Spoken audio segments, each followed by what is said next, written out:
नमस्कार, बहुत स्वागत है आपका। मैं हूं आपके साथ नेहा दुबे। बुलेटिन की शुरुआत इस वक्त की बड़ी खबर के साथ। इस वक्त की बड़ी खबर पंजाब के अमृतसर से आ रही है। सुखबीर सिंह बादल पर जानलेवा हमला हुआ है। गोल्डन टेम्पल में गेट पर फायरिंग से बाल बाल बच गए हैं सुखबीर सिंह बादल। पंजाब के शिरोमणि अकाली दल यानी एसएडी के नेता हैं। बता दें आपको कि बादल पर फायरिंग की खबर है, लेकिन इस हमले में बाल बाल बच गए हैं बादल। और बताया भी जा रहा है कि एक शख्स ने गोल्डन टेम्पल के गेट पर उन पर फायरिंग कर दी। हमलावर की गोली चलाते ही मौके पर मौजूद लोगों ने आरोपी को दबोच लिया। पुलिस ने आरोपी को कस्टडी में ले लिया है और उसके पास से पिस्तौल भी बरामद कर ली है। आरोपी का नाम नारायण सिंह बताया जा रहा है और वह दल खालसा से जुड़ा हुआ है। बता दें आपको कि पंजाब के पूर्व डिप्टी सीएम सुखबीर बादल मंगलवार से अमृतसर के स्वर्ण मंदिर यानी कि श्री हरमिंदर साहिब गुरुद्वारे के बाहर पहरेदारी करके सजा काट रहे हैं। और बताया भी जा रहा है कि वह मंगलवार दोपहर को व्हील चेयर पर गुरुद्वारे पहुंचे थे। उनके गले में दोषी होने की तख्ती भी लटकी है। उन्होंने सजा के पहले दिन स्वर्ण मंदिर की सामुदायिक रसोई में बर्तन भी साफ किए थे और इस दौरान उन्होंने सेवादारों वाली परिधान पहने, हाथ में पहरेदारी के लिए भाला लिया। और बता दें कि सुखबीर सिंह बादल के पैर में फ्रैक्चर है, इसीलिए प्लास्टर लगा हुआ है और वो व्हील चेयर पर ही पहरेदारी कर रहे हैं।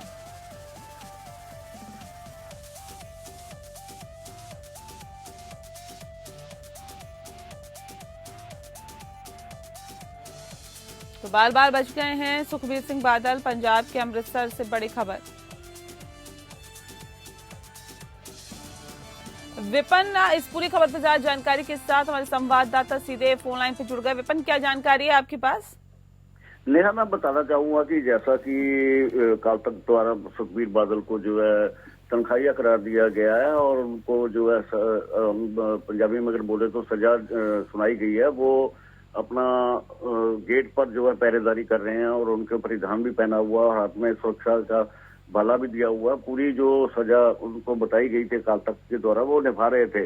भले ही उनके पाँव में जो है फ्रैक्चर भी हुआ, लेकिन वो व्हील चेयर पर बैठकर भी अपना जो है फर्ज पूरा कर रहे हैं, अपनी सजा पूरा कर रहे हैं। वैसे ही वहीं आज जो नारायण सिंह द्वारा उसके ऊपर जो है जानलेवा हमला करने की कोशिश की गई है और नारायण सिंह को जो है पुलिस ने गिरफ्तार भी कर लिया। जी, ये कौन व्यक्ति है, कौन से दल के साथ जुड़ा हुआ है, कोई जानकारी इस बारे में?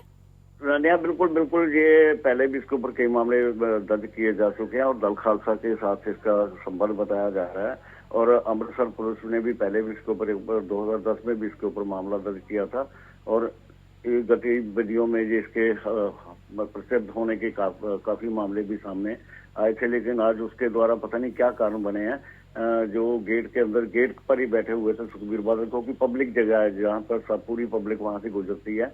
तो उस समय बैठे हुए अपनी ड्यूटी दे रहे थे सुखबीर बादल। तो उस समय नारायण सिंह द्वारा जो उसके ऊपर जानलेवा हमला किया, लेकिन इस हमले में सुखबीर बादल जो बिल्कुल बाल बाल बच गए। अभी तक ये जानकारी निकल के सामने आ पाई है कि आखिर किस वजह से उसने गोली चलाई, क्या वजह इसके पीछे थी, पुलिस क्या कह रही है इस पूरे मसले पर? अभी इसके बारे में पुलिस कुछ भी बोलने को तैयार नहीं है और ना ही अभी कोई अधिकारी इसके बारे में बताएगा। और धीरे धीरे इसके बारे में पूरी जांच करने के बाद ही पता चलेगा कि क्या कारण रहे हैं कि जो नारायण सिंह द्वारा इसके ऊपर गोली चलाई गई है। जी, बहुत शुक्रिया आपका विपिन, तमाम जानकारी हम तक पहुंचाने के लिए। तो बता दें आपको कि सुखबीर सिंह बादल पर जानलेवा हमला हुआ है और ये हमला बताया जा रहा है कि गोल्डन टेम्पल की गेट पर हुआ है और सुखबीर सिंह बादल पर फायरिंग की गई। हालांकि फायरिंग में बाल बाल बच गए सुखबीर सिंह बादल और गनीमत ये रही कि उस वक्त बादल को गोली नहीं लगी और बादल बाल बाल बच गए। बता दें आपको कि पंजाब के अमृतसर से बड़ी खबर है जो हम आप तक पहुंचा रहे हैं। सुखबीर सिंह बादल पर जानलेवा हमला किया गया है।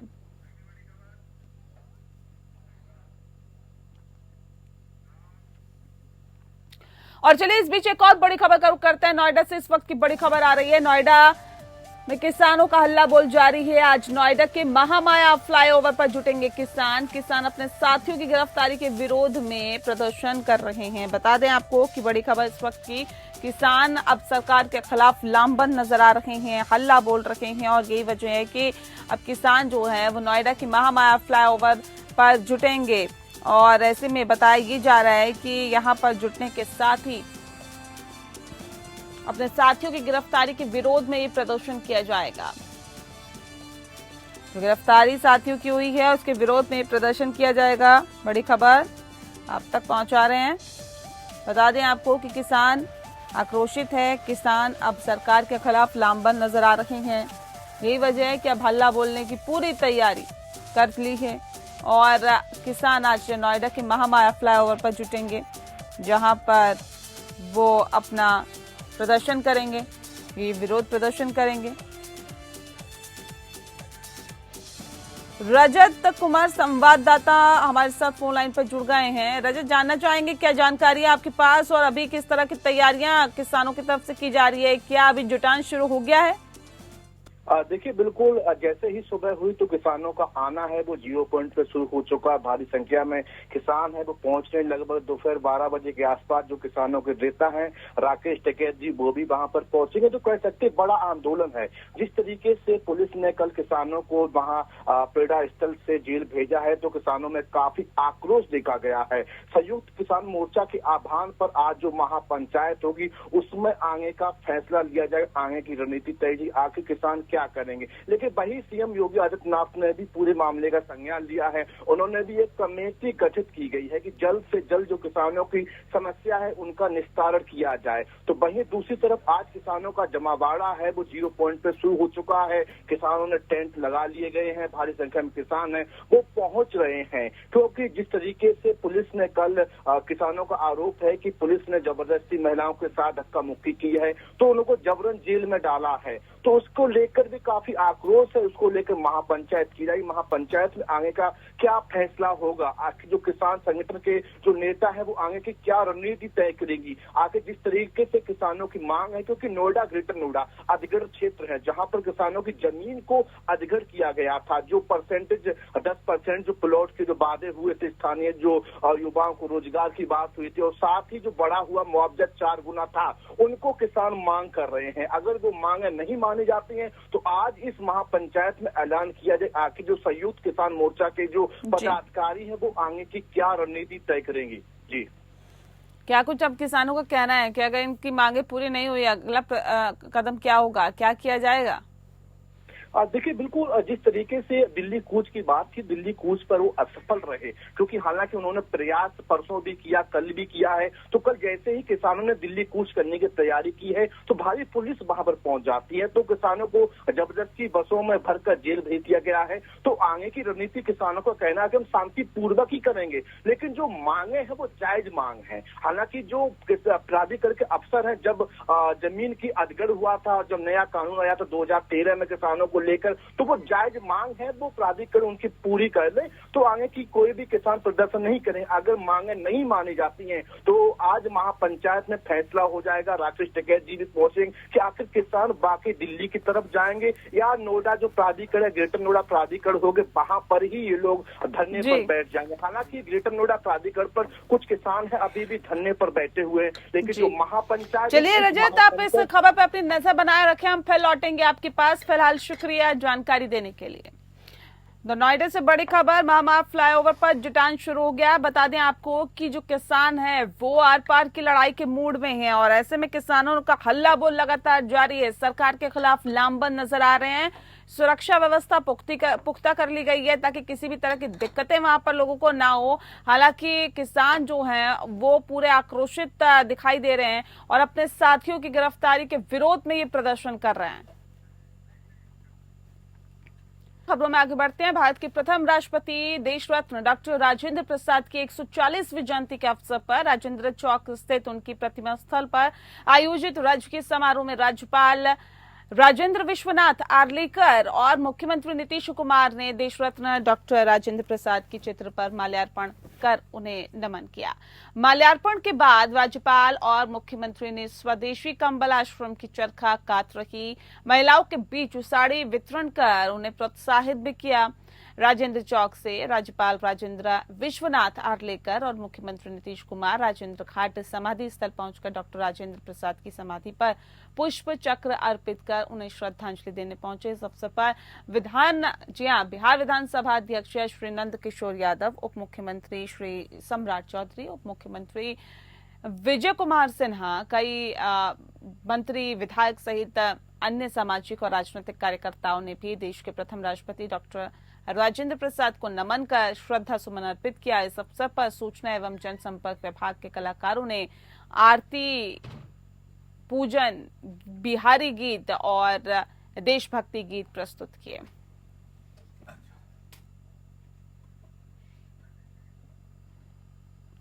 अगली खबर का रुख करते हैं और बात झारखंड की करते हैं। हेमंत सरकार रोजगार, राजस्व संग्रह और विकास पर गंभीर है। राज्य की बागडोर लगातार दूसरी बार संभालने के बाद मुख्यमंत्री हेमंत सोरेन ने पहली बार सोमवार को 2 दिसंबर को आला अधिकारियों के साथ बैठक की और झारखंड मंत्रालय में इस उच्च स्तरीय बैठक के दौरान मुख्यमंत्री ने अधिकारियों को विकास कार्य को तेज करने का स्पष्ट निर्देश दिया है।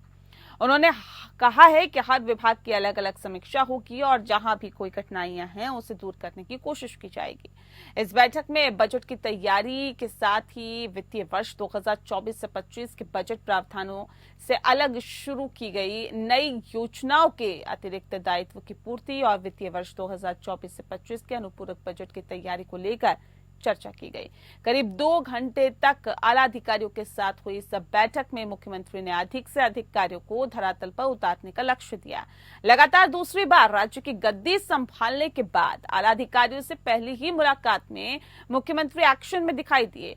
बैठक में उन्हें अधिकारियों को स्पष्ट रूप से कहा गया कि समय का सदुपयोग करें और इस दौरान आने वाली कठिनाइयों को त्वरित निष्पादन करें। उन्होंने कहा कि राज्य में कामकाज कैसा चल रहा है इसे लेकर विभाग स्तर पर समीक्षा होगी और जो प्रमुख योजनाएं संचालित हैं उनकी विस्तृत समीक्षा होगी। झारखंड मंत्रालय में बैठक के बाद सीएम हेमंत सोरेन ने मीडिया से बातचीत की और इस दौरान हेमंत सोरेन ने कहा कि समय का सदुपयोग हो और विकास कार्यों को तेज करने के निर्देश दिए गए। उन्होंने कहा कि मंत्रिपरिषद का गठन हो जाने के बाद विकास कार्यों में तेजी आएगी। उन्होंने कहा कि यदि कोई समस्याएं आती है तो उनका समाधान निकाला जाए। बैठक में मुख्य सचिव अलका तिवारी सहित विभिन्न विभागों के प्रधान सचिव भी मौजूद थे।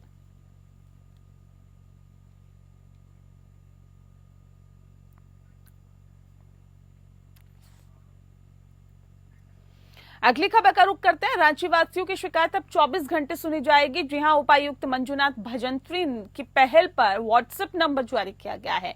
व्हाट्सएप नंबर बता देते हैं आपको कि 9430328080 पर जिला प्रशासन रांची वासियों की शिकायत प्राप्त कर सकेगा और उपायुक्त के आवासीय गोपनीय स्थित सभा कक्ष से नंबर की लॉन्चिंग करते हुए उपायुक्त मंजुनाथ भजंत्री ने कहा है कि आम लोगों की सुविधा और उनकी शिकायतों के त्वरित समाधान के लिए जिला प्रशासन की पहल समय के साथ इस प्लेटफॉर्म के माध्यम से शिकायत प्राप्त करने और समाधान की प्रक्रिया को और बेहतर बनाने का प्रयास किया जाएगा।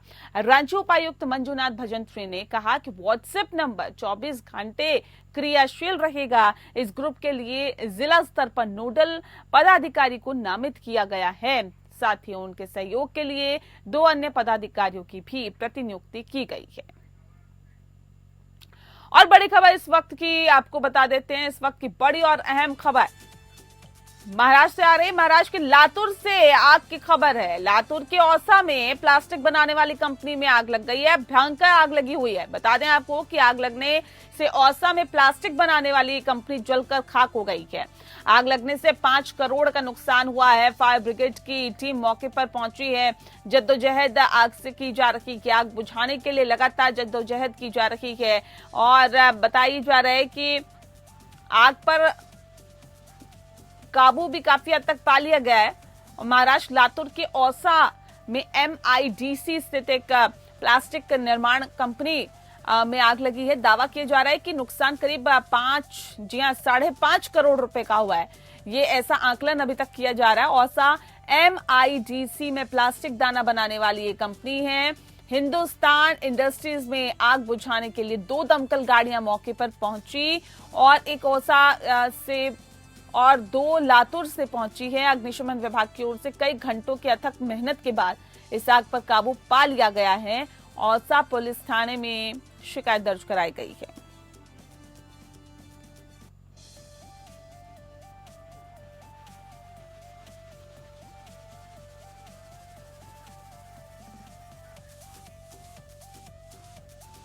सरबजीत सोनी ज्यादा जानकारी के साथ हमारे संवाददाता सीधे हमारे साथ जुड़ गए हैं। सरबजीत, क्या अपडेट है, क्या स्थिति फिलहाल बनी हुई है? जिस तरह से देर रात ये आग लगी थी, इसमें एक प्लास्टिक का गोदाम बताया जा रहा है, जिसमें 5 करोड़ से अधिक का जो सामान है वो जल के खाक हो गया था। काफी मशक्कत के बाद जो फायर ब्रिगेड के अधिकारी हैं इस पे जो है इस पे कूलिंग का जो काम है वो किया जा रहा है। हालांकि जिसमें नुकसान बताया जा रहा है, काफी नुकसान हुआ है, लेकिन अभी भी जो कूलिंग का जो कार्य है वो फायर ब्रिगेड के अधिकारी की तरफ से किया जा रहा है। बहुत शुक्रिया आपका सरबजीत, तमाम जानकारी हम तक पहुंचाने के लिए। तो कुल मिलाकर कोशिशें रात से ही जारी हैं और आग पर पूरी तरह से काबू पा लिया गया है और पुलिस इस पूरे मामले पर अपना काम कर रही है। और चलिए अगले खबर का रुख करते हैं। मुख्यमंत्री योगी आदित्यनाथ ने गोरखनाथ मंदिर में जनता दर्शन किए हैं। इस अवसर पर उन्होंने आमजन से सीधी बातचीत की और उनकी समस्याओं को सुना है। मुख्यमंत्री ने जनता से किए गए संवाद के दौरान उनके मुद्दों को प्राथमिकता देने का आश्वासन दिया। मुख्यमंत्री ने मंदिर में दर्शन कर पूजा अर्चना की और लोगों के साथ, जी हां, राज्य के लोगों के भले के लिए प्रार्थना की है। उनके इस पहल से क्षेत्रीय लोगों में उत्साह देखा जा रहा है और उन्होंने मुख्यमंत्री के प्रयासों की सराहना की है। जनता दर्शन कार्यक्रम के दौरान बड़ी संख्या में स्थानीय लोग और समर्थक भी उपस्थित रहे।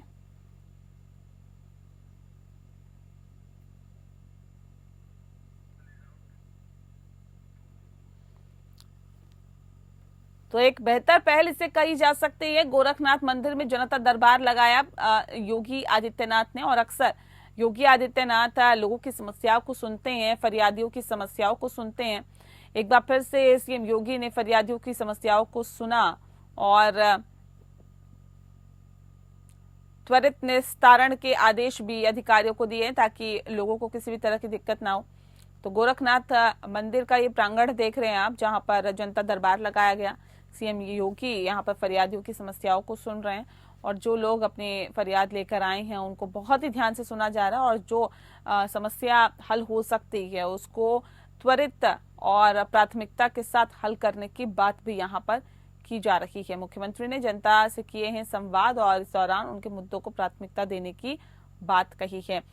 तो ये जो चीजें हैं वो योगी आदित्यनाथ को जाहिर तौर पर बाकी मुख्यमंत्रियों से, बाकी नेताओं से अलग करती है। देखिए, एक एक करके तमाम लोगों के पास जाकर उनकी समस्याओं को सुन रहे हैं और उनकी समस्याओं को सुनकर उनका निस्तारण करने का आश्वासन भी दिया जा रहा है। सबके पास एक एक अपना चिट्ठी है, लेटर है, जिस पर वो अपनी समस्याओं को लिख कर लेकर आए हैं। ऐसे कुछ डॉक्यूमेंट्स लेके आए हैं और धीरे धीरे करके योगी आदित्यनाथ उनके पास जा रहे हैं। अधिकारी की टीम भी उनके पास मौजूद है और कोशिश यही कि त्वरित उनका निस्तारण हो और प्राथमिकता पर उनकी समस्याओं को रखा जाए।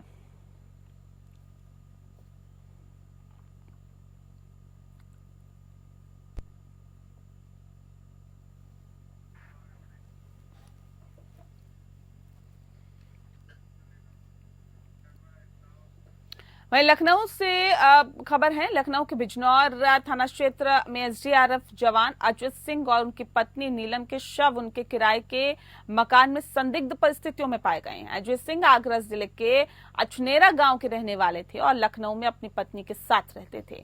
घटना की सूचना मिलते ही पुलिस मौके पर पहुंच गई, शव को कब्जे में लिया और पोस्टमार्टम के लिए मामले की जांच भी शुरू हो गई।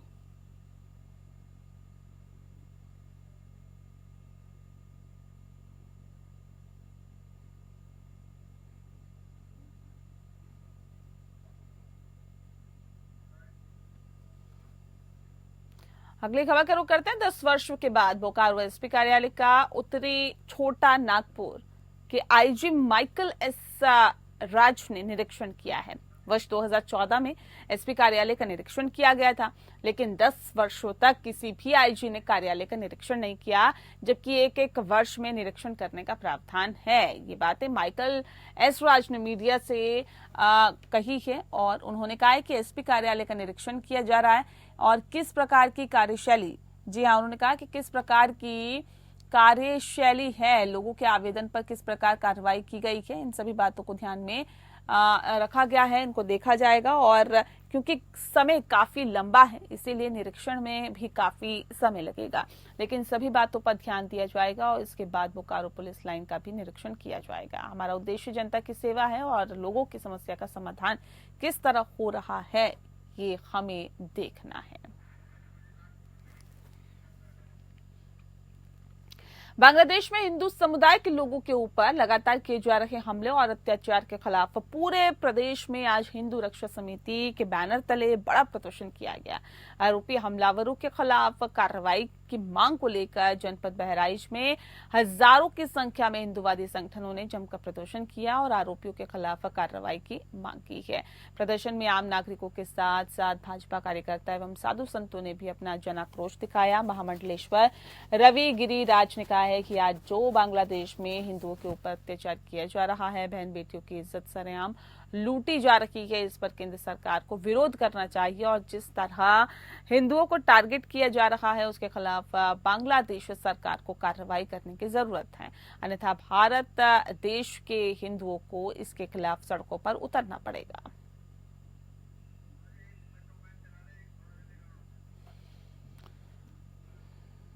तो बता दें आपको कि बांग्लादेश में हिंदुओं पर अत्याचार के खिलाफ ये प्रदर्शन है जो आप तस्वीरों में देख रहे हैं। बहराइच का ये पूरा मामला है। यूपी के बहराइच में बांग्लादेश में हिंदू समुदाय के लोगों के खिलाफ लगातार किए जा रहे हमले और अत्याचार के खिलाफ ये पूरा हिंदू रक्षा समिति के बैनर तले प्रदर्शन किया गया। और इसी के साथ फिलहाल इस बुलेटिन में इतना ही। नमस्कार।